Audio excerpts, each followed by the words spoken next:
Hi, this is vlog number 3 for T150.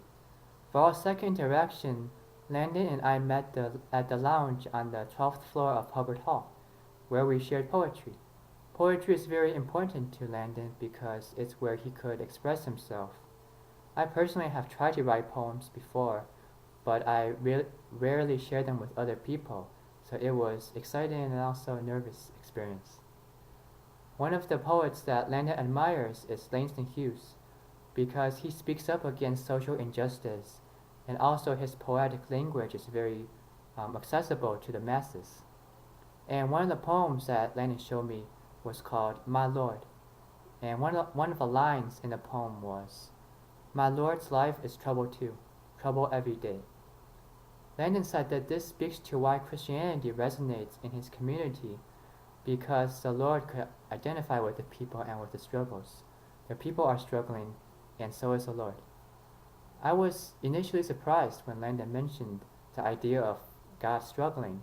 I used to attend an Asian American Christian church back in elementary and middle school, and I've heard of how perfect God was and how strong He is, and how we could better serve Him, but I never actually heard of God struggling.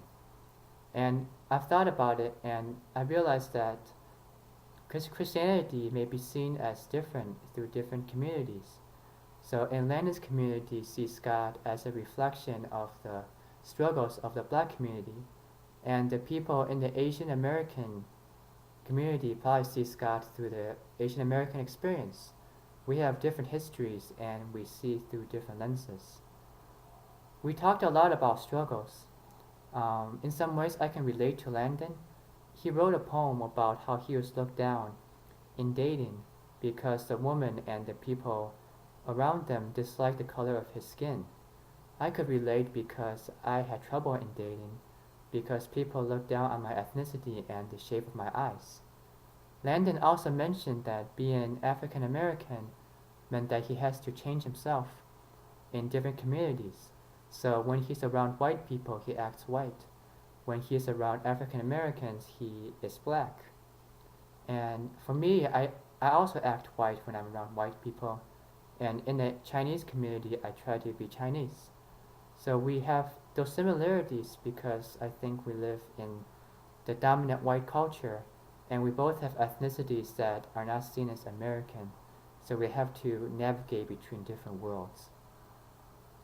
I think it's nice that we can connect on similarities, but sometimes I get uncomfortable because I don't want to find commonality at the expense of acknowledging and honoring differences.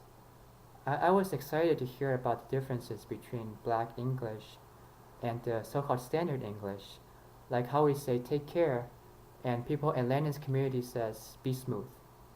I'm trying to think of ways to acknowledge those cultural aspects instead of just saying, oh, cool, and then we just kind of move on to the next topic. It's hard to do because it's hard to find the words to acknowledge something that I personally did not experience.